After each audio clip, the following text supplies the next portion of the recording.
Hello there. Welcome. It is Friday and it's kind of an interesting Friday today. We're actually going live on Instagram and Facebook. I got two cameras going on here. Hopefully I can stay in both of them. We had a weird thing this week where our Facebook got hacked, so please don't open anything from us from our Facebook. And so we have to do this a little differently today because our account has been disabled.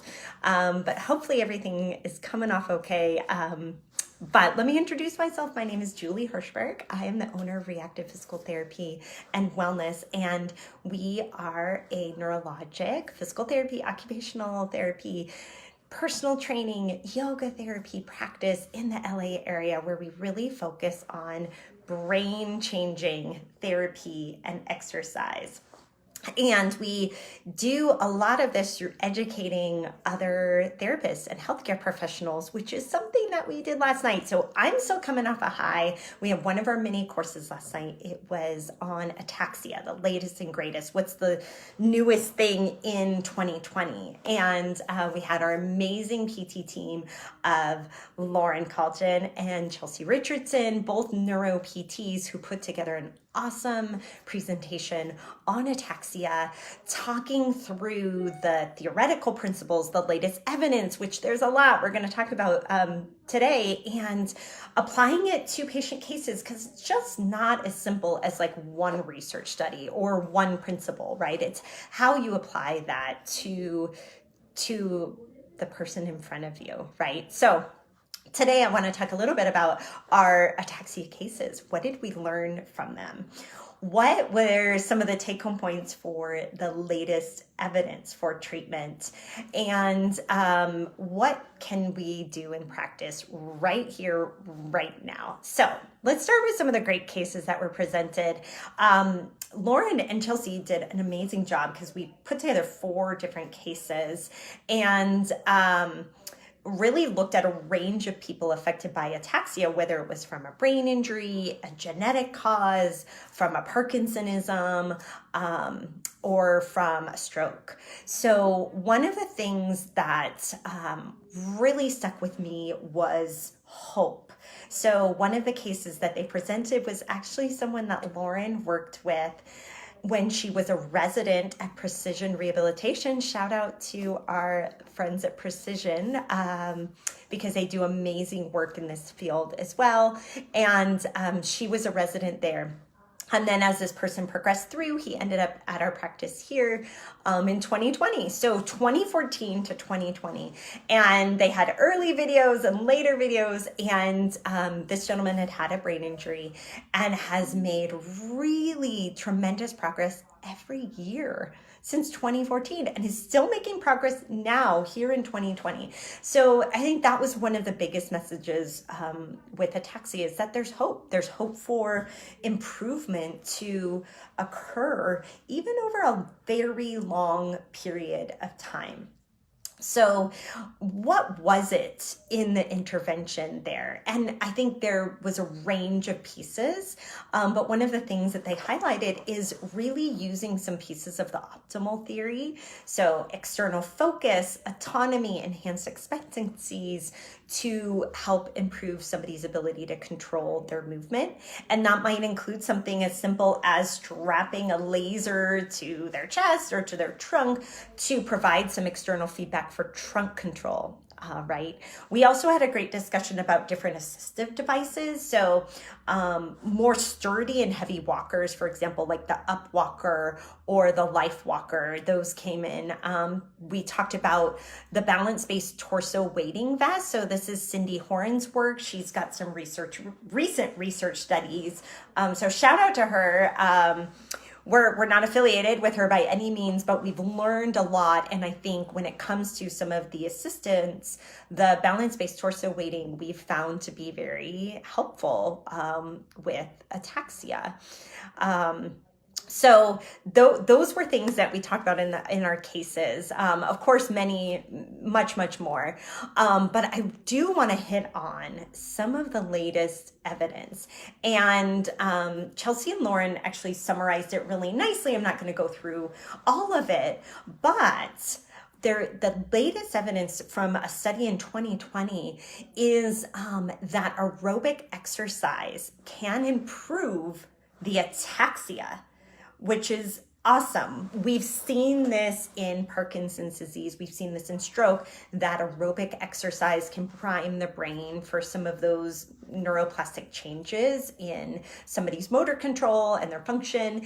And the same is true for ataxia. So they highlighted a study that looked at biking, working from 65 to 80% of heart rate max for at least 30 minutes. And that was more effective actually than a balance-based home program. But Lauren did talk about this really nicely. This was a home program, not an in-person program, because I think there were some questions like, really, that's better than balance exercises? Well, maybe not balance exercises in the home, but balance exercises in therapy. So maybe it was lacking that intensity that you would find in therapy.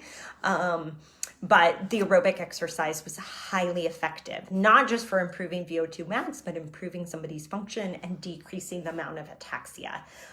That's pretty awesome, I think. So that was one big piece of evidence. Of course, there are more. But I wanted to share some of the things that just stuck to me clinically that I'm thinking about this week. And one, like I mentioned, that there is hope. Even in a chronic case, that changes and improvements can be made, and that we have more and more resources now when it comes to equipment to help somebody, especially if there's a degenerative cause. So that's one, hope for all. Two is to really consider all of the aspects of care. So aerobic training, sensory training, dual task training, incorporating cognition, training for the autonomic nervous system. This is something I've been incorporating more and more. And then progressing that functional training through motor learning principles like the optimal theory. And really consider, this was something that Mike Studer shared with us last night in our Brain Bites, actually, which was right before our mini course. Consider it like a balance equation. And if you're changing the environment or changing the input somehow with sensory input or a weighted input, how does that person recalibrate? Because that's neuroplasticity, right? So being very intentional with the amount and how you do that so that you can really train that calibration. So those were some of the clinical pearls that I took home from last night. It was really great discussion, a lot of interaction with the whole group. So if you joined us last night, thank you so much. It was really fun for me. It got me really fired up and excited for working with the people that I work with and thinking about things a little bit differently. So there you have it, a short and sweet recap for you. Our recorded mini course from last night is now available. So if you want to dive in deeper, if you want kind of the latest and greatest in ataxia, I highly recommend that course. There's a link in our bio. There's a link on our Facebook page if you're interested in that.